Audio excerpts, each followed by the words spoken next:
Pennsylvania Senator John Fetterman, whose outspokenness against the party's more extreme and bizarre policies has not gone unnoticed.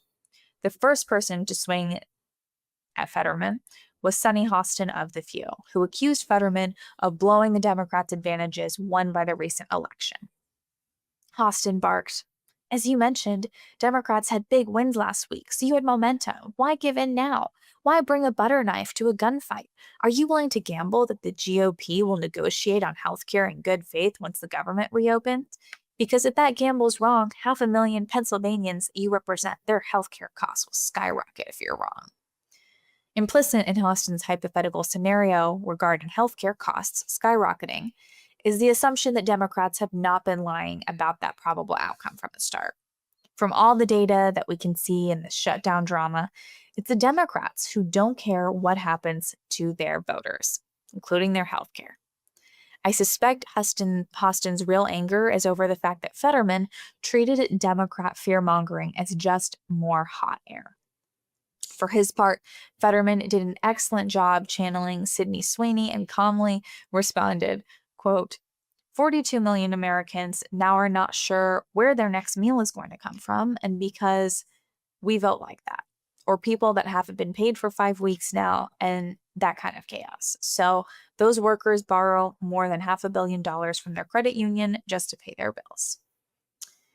That's right. By calmly battling inside the Democrat Party, going against these crazy talking points, Fetterman was the one who came away looking like the more rational and the more compassionate of the two of them.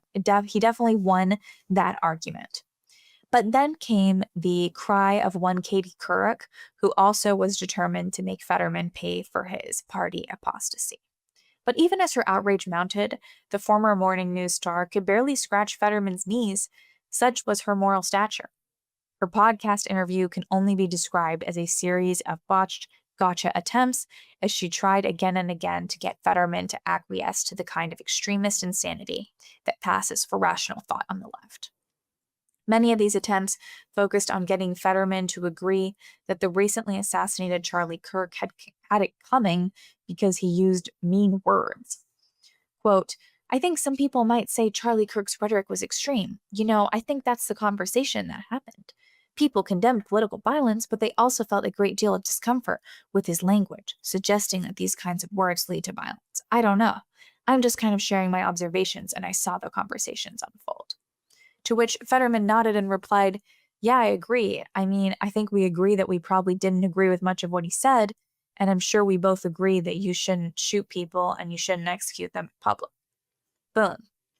Fetterman showed the way forward for the Democrat Party. Continue believing any kind of crazy you want, but that doesn't mean you have to get violent over reasonable differences of opinion. And for that thoroughly rational and uncontroversial opinion, people on the left now see him as a right-wing politician. They see him more to the right than to the left.